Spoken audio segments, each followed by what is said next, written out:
નમસ્તે વિદ્યાર્થી મિત્રો, આપણી યુટ્યુબ ચેનલમાં તમારું હાર્દિક સ્વાગત છે.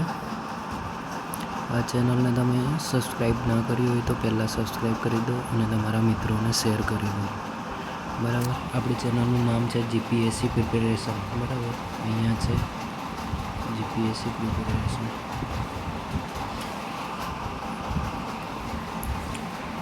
આજે તમને ધોરણ 6માં આવેલો ચેપ્ટર નંબર 1 ઇતિહાસ જાણવા માટેના સ્ત્રોત વિશે જણાવીશ.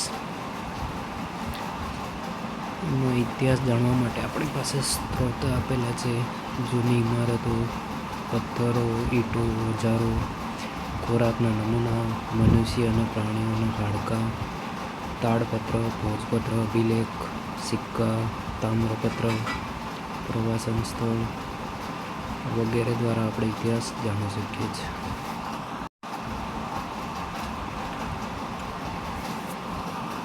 અહીંયા આપણે જોવાનું છે તાડપત્ર અને ભોજપત્ર. પ્રાચીન સમયમાં માનવી લખવા માટે તાડપત્ર કે ભોજપત્રનો ઉપયોગ કરતો હતો, જેને આપણે હસ્તપત્ર કહીએ છીએ. તાડપત્ર એટલે કે એક પ્રકારનું વૃક્ષના પર્ણ પર લખાયેલી હસ્તપત્ર, અને ભોજપત્ર એટલે હિમાલયમાં થતા ભુજ નામના વૃક્ષની પાતળી છાલ કાઢી અને એના પર લખવામાં આવતા પત્રો એને હસ્તપત્ર કહે છે. તાડના પાના પર લખવામાં આવેલા અને ભુજ જેવા વૃક્ષોની છાલ પર તેઓ હસ્તપત્ર લખતા હતા. તેમાંથી આપણને તેમની ભાષા, જીવવાની પદ્ધતિની જાણકારી મળે છે. આવી અનેક હસ્તપત્રો મળે છે. તાડપત્ર અને ભોજપત્ર પર લખાયેલી હસ્તપત્રોમાંથી ભારતમાં પ્રાચીન યુગના માનવી વિશે આપણને માહિતી મળે છે. બરાબર.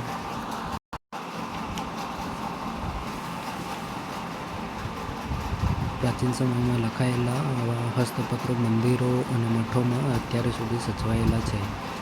તેમાં સંસ્કૃત અને પ્રાકૃત તેમજ તમિલ ભાષામાં લખાણો જોવા મળે છે. તેમાં નાટકો, કવિતાઓ, વાર્તાઓ અને મહાકાવ્યો પણ તાડપત્ર પર અને ભોજપત્ર પર મળી આવ્યા છે.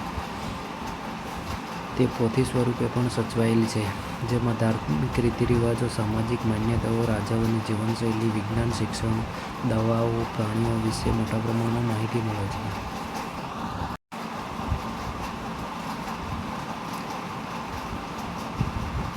આ રીતના હોય છે. આ ભુજ નામના વૃક્ષની છાલમાંથી બનાવેલો ભોજપત્ર છે, જે આ છે. અને આ છે તામ્રપત્ર, એક પ્રકારનું તામ્રપત્ર પર લખેલું જ છે, અને લિપિ એમની આપણને ખબર નહીં પડતી. બરાબર છે.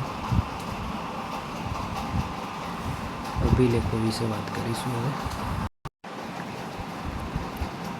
અભિલેખ એટલે કે ધાતુ અથવા પથ્થરો પર કોતરાયેલા કાં તો લખાયેલા અભિલેખો કહે છે.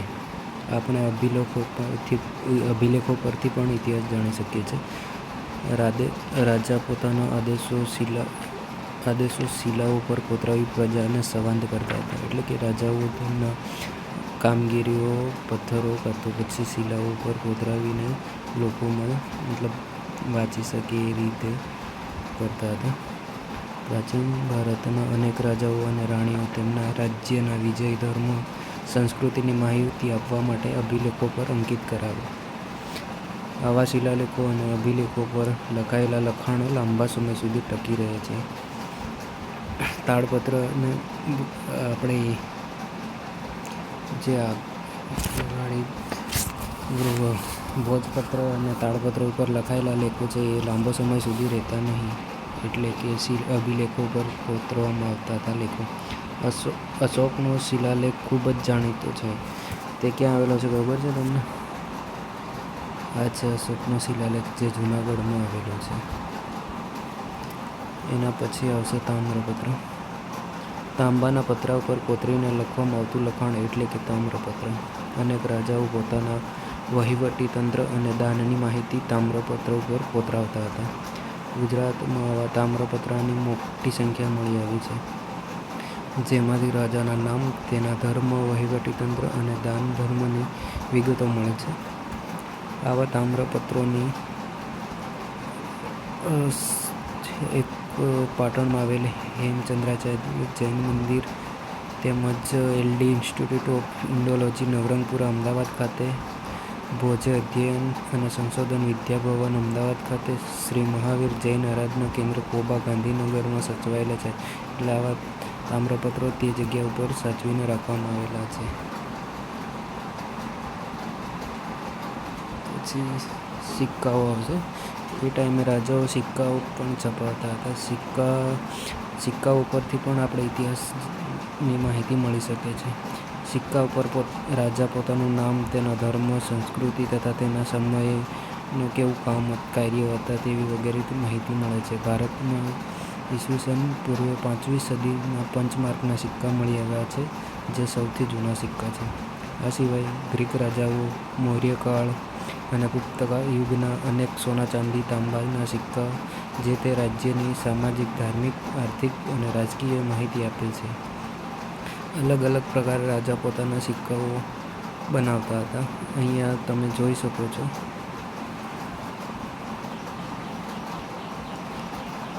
પંચમાર્કના સિક્કા આ રીતે હતા, જે ધાતુના ટુકડાઓને છાપ ઉપસાવી બીબામાં મૂકી દબાણ આપીને બનાવવામાં આવતા.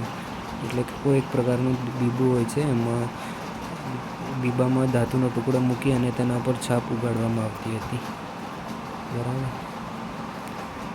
આજે આટલા સુધી રાખીએ.